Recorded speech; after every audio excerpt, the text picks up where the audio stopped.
Hello students, in the last lecture we had talked about completion of dialogue using the function, right? function નો ઉપયોગ કરીને dialog પૂરો કરવો એની અંદર આપણે લગભગ 12 ડાયલોગ જોયા હતા, રાઈટ?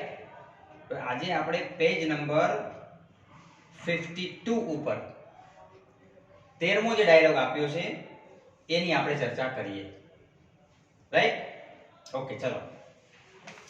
તો 13મો ડાયલોગ છે આશા said, what is that in the picture? What is that in the picture? તમારે જે ડાયલોગ છે આશા, રાઈટ? હવે આશા said મતલબ આશા બોલી, what is that in the picture, right? આવું એ પ્રશ્ન પૂછે છે. હવે ફંક્શન આપણું છે describing place. what is that in the picture? તો પિક્ચરમાં શું છે? તો એ પિક્ચરમાં કોઈ જગ્યા વિશે પૂછતી હશે આશા, રાઈટ? હવે ગીતા એને શું જવાબ આપે છે? હવે તમારે ખાસ યાદ રાખવાનું, તમારે ડાયલોગ લખવો જરૂરી છે. જેવી રીતે મેં લખ્યું એ તમારે આન્સર શીટની અંદર આ લખવું પડે અને જે જવાબ આવે છે એ લખવાનું. પછી તમારે જે ફંક્શન આપ્યું એ લખવાની જરૂરિયાત નથી કશું, રાઈટ? ગીતા, તો ગીતાએ જવાબ આપ્યો છે અને અહીંયા લખ્યું છે ડિસ્ક્રાઇબિંગ પ્લેસ, બરાબર? હવે ઓપ્શન આપણે જોઈએ. It is a beautiful place, sorry, it is a beautiful picture. તો આની અંદર કોઈ ચિત્રનું વર્ણન નથી, ખાલી એટલું જ કીધું ભાઈ સુંદર મજાનું ચિત્ર છે, ચિત્રનું વર્ણન નથી, રાઈટ? પછી it is an old palace, એ એક જૂનો મહેલ છે. આમાં પણ કે તમે ચિત્રનું વર્ણન લાગતું નથી. That is the place which was built by Takht Sinhji of Bhavnagar. તો આ મતલબ એ મહેલ છે, એ ચિત્ર શેનું હતું? મહેલનું. એ મહેલનું વર્ણન કરે છે. તો આ એ મહેલ છે કે જે ભાવનગરના જે તખત સિંહજી થઈ ગયા, રાઈટ? એને આ મહેલ બંધાવ્યો હતો. તો અહીંયા એ ચિત્રનું વર્ણન કહી શકાય. તો તમારો જવાબ થશે સી. હવે ડી માં શું આપ્યું એ પણ જોડે જોડે આપણે જોઈ લઈએ, બરાબર? That is the man who has built this palace. તો આમાં કઈ ડિસ્ક્રાઇબિંગ પર્સન હોત તો વાત આખી અલગ હતી, પણ ડિસ્ક્રાઇબિંગ પર્સન નથી, અહીંયા ડિસ્ક્રાઇબિંગ પ્લેસ છે, રાઈટ? એટલે તમારે ક્વેશ્ચન નંબર લખી અને ડાયલોગ લખવો ફરજિયાત છે. અને જ્યાં બ્લેન્ક છે ત્યાં પાછી તમારે અંડરલાઈન કરવાની, એટલે જે જોનાર છે, પેપર જોનાર છે, એને થોડી સરળતા રહે. ઘણા લોકો શું કરે છે, ખાલી આ કશું જ ના લખે ને ખાલી લખે ને ગીતા, તો તમને કદાચ એવું બની શકે માર્ક્સ ના મળી શકે. ડાયલોગ હોય, બ્લેન્ક હોય, એટલે તમારે લખવું જરૂરી છે, રાઈટ? Okay, next 14. નેહા, તમારે જોડે જોડે તમારા ગ્રામરની અંદર જોતું જવાનું, બરાબર? 14મો ડાયલોગ છે Neha, what are you reading? 14મો ડાયલોગ છે, શું કહી છે Neha? What are you reading? What are you reading? What are you reading? Nitin, Nitin,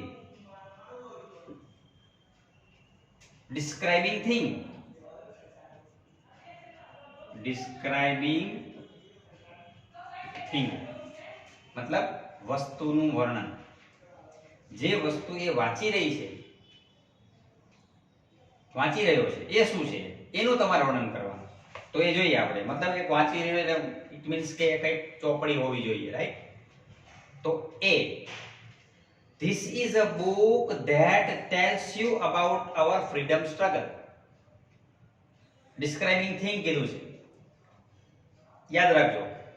એમાં that આવવું જોઈએ અથવા which આવવું જોઈએ. હજી આગળ આપણે જોઈએ છીએ.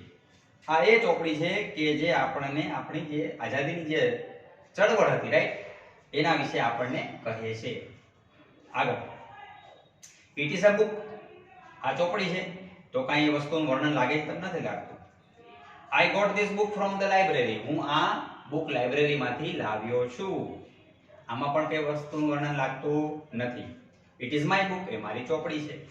તો અહીંયા describing thing, it means તમારો જવાબ થશે A. ખાસ યાદ રાખજો, describing thing કીધું હોય એટલે which અથવા that આવવું જોઈએ. જે ઓપ્શનમાં તમને આવું લાગે એટલે સમજી લેવાનું, તમારે સિલેક્શન કરવાનું રહેશે એ ઓપ્શન, રાઈટ? તો અહીંયા this is a book that tells you about our freedom struggle. Clear? Next, question number 15, dialogue number 15, page number 52, 15મો dialogue. Customer said. હવે શરૂઆતમાં પણ તમારે ફંક્શન મૂકવાનું આવી શકે છે, રાઈટ? તો એને સીધું શું કીધું? Inquiry as nature. INQUIRY, inquiry as nature મતલબ પ્રશ્ન પૂછ્યો છે કઈ કસ્ટમરે, right? Shopkeeper, yes sir, I have a good collection for kids. I have a good collection for kids. એવું વાક્ય છે. તો કસ્ટમરે શું પૂછ્યું હશે? Option A, I would like to read some books. હવે એવો પ્રશ્ન પૂછ્યો હોય તો એવું શોપકીપર એવું કે હા, મારી જોડે બાળકો માટે ઘણું બધું કલેક્શન છે ચોપડીઓનું, એવું કંઈ ના કહે. તો કે do you have any story books four children? તમારી જોડે બાળકો માટેની કોઈ વાર્તાની ચોપડીઓ છે? C, I would like to buy some books. મારે કેટલીક ચોપડીઓ ખરીદવી છે. show me some good story books. તો શું પ્રશ્ન પૂછ્યો હશે? ત્યારે શોપકીપરે કીધું yes sir, I have a good collection for kids. Then your answer is B. Do you have any story books for children? બાળકો માટેના કોઈ વાર્તાની ચોપડી તમારી જોડે છે? યસ. તો તમારો જવાબ થશે B. ક્લિયર? સમજ પડે છે બધાને? ઓકે, આગળ 16, dialogue number 16.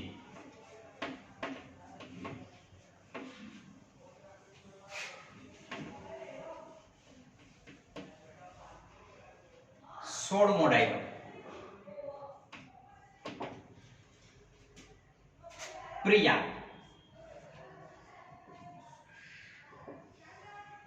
who is that boy? Nitin,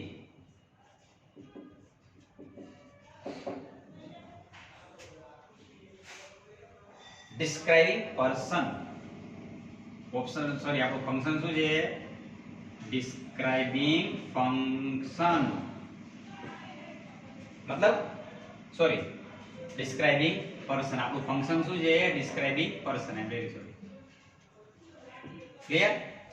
હવે આપણે બહુ બધી વખત જોઈ લીધું. કમ્પ્લીટ ધ સેન્ટેન્સ ની અંદર જોયું, પછી આપણે મેક ધ ફંક્શન માં જોયું, રાઈટ? ડિસ્ક્રાઇબિંગ પર્સન કીધું એટલે આપણે who વાળું ઓપ્શન સિલેક્ટ કરવાનું, અથવા whose વાળું. who વાળું ના હોય તો whose વાળું પણ હોઈ શકે, રાઈટ? તો A, let us meet him. અમને મળવા દો. તો આમાં કોઈ વ્યક્તિનું વર્ણન છે નથી. I know him quite well. અમે એને ખૂબ સારી રીતે ઓળખીએ છીએ. C, his name is Amar. એનું નામ અમર છે. That is the boy whose father is our principal. પેલો એ છોકરો છે કે જેના પપ્પા અમારા પ્રિન્સિપાલ છે. Then your answer is whose, यानी કે D. who નથી આપી તો whose આપી દેજો. પ્રશ્ન શું કે પેલો છોકરો કોણ છે? તો પેલો એ છોકરો છે કે જેના પપ્પા અમારા પ્રિન્સિપાલ છે. તો અહીંયા એનું વર્ણન થયું કહેવાય. Clear? Okay. 17, dialogue number 17. Father, enquiry as nature. Function શું છે આપણું? Enquiry as nature.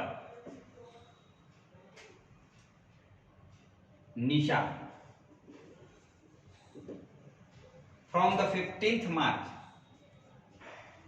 From the 15th March मतलब 15મી માર્ચ થી. તો પ્રશ્ન શું પૂછ્યો હશે ફાધરે? Please tell me the time.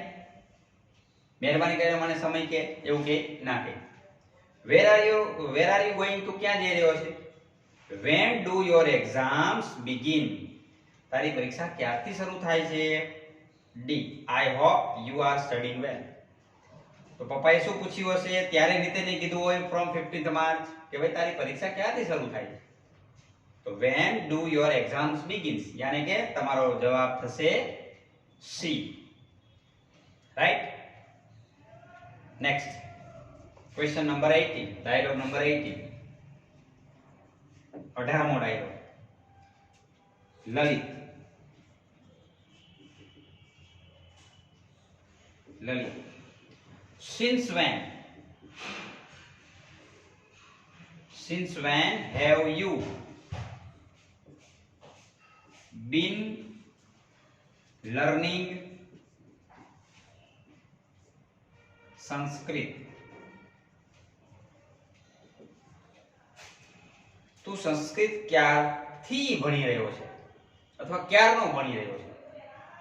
Point of time. Point of time મતલબ જવાબમાં તમારે સિન્સ હોવું જોઈએ. જે ચાર ઓપ્શન આપ્યા છે એમાં સિન્સ આવેલું હોય એ તમારો ઓપ્શન જોઈએ. રીટા, લલિતે રીટાને પૂછ્યું કે તું ક્યારથી સંસ્કૃત ભણી રહી છે? Right. Okay.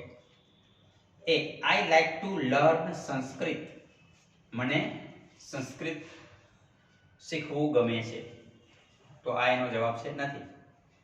I have been learning Sanskrit since last month, હું છેલ્લા મહિનાથી અથવા ગયા મહિનાથી હું સંસ્કૃત શીખી રહી છું. I have been learning Sanskrit four a long time, લાંબા સમયથી હું સંસ્કૃત શીખી રહી છું. અને I learn Sanskrit every day. તો એ સમય કયો બતાવે છે? સમયગાળો કયો બતાવે છે? સિન્સ એમાં આવ્યું બી ની અંદર. તો તમારો જવાબ થશે બી. I have been learning Sanskrit since last month. Since when? તો ઓપ્શન ની અંદર સિન્સ આપેલું છે. રાઈટ. આગળ ક્વેશ્ચન નંબર 19, 19મો પ્રશ્ન.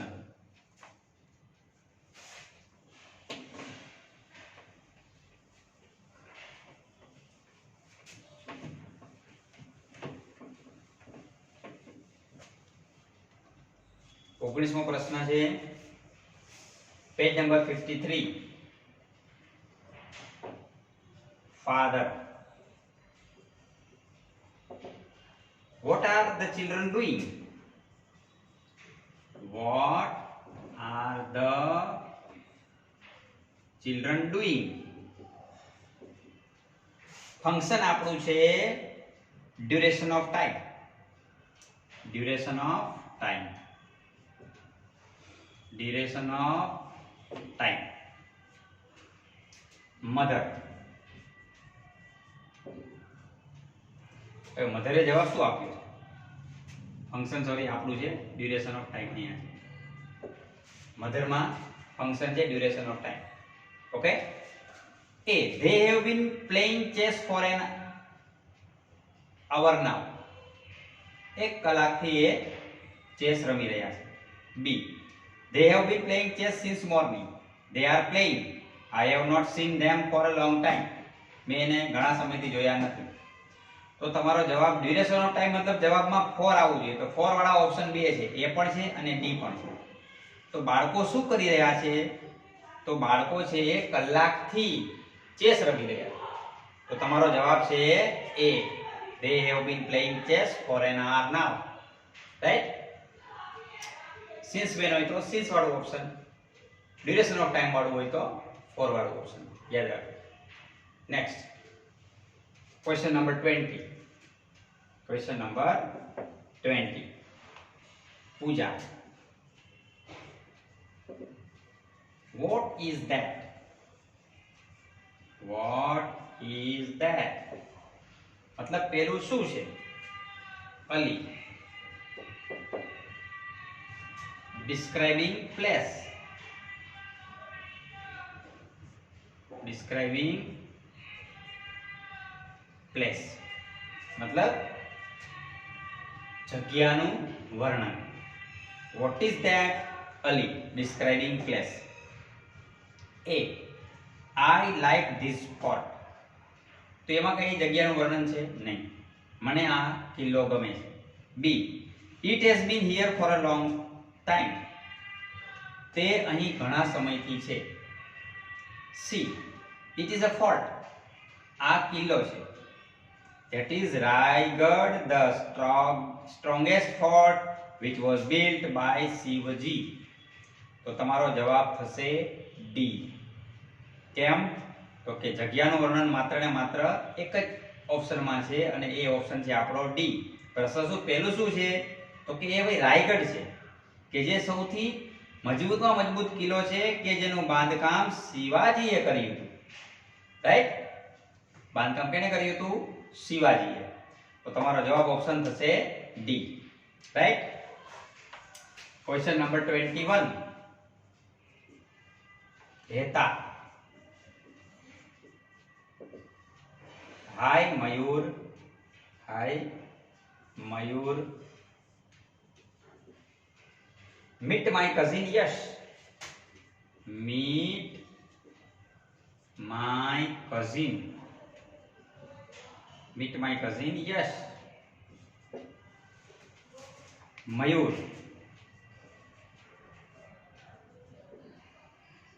Exchanging pleasantries.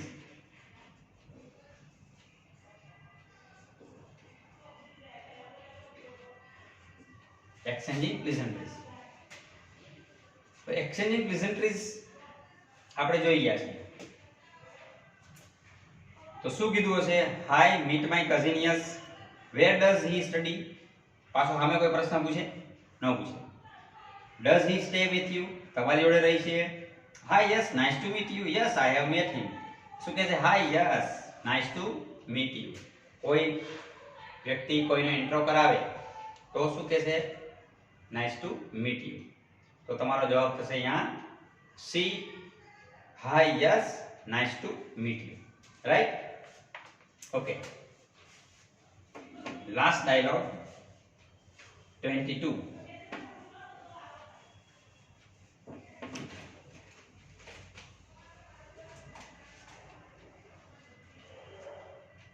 Dialog number 22. Rahul. How do you make lemon sarbat? How do you make lemon sarbat? Lemon sarbat.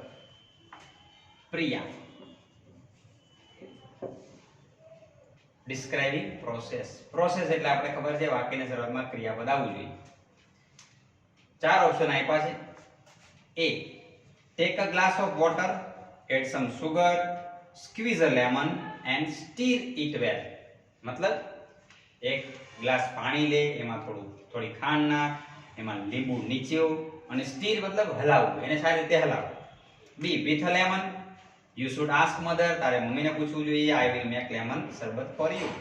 તો process વાળો option કયો છે? એ. રાઈટ? તો અહીંયા આપણે dialogue completion using the function એ પૂરો કરીએ.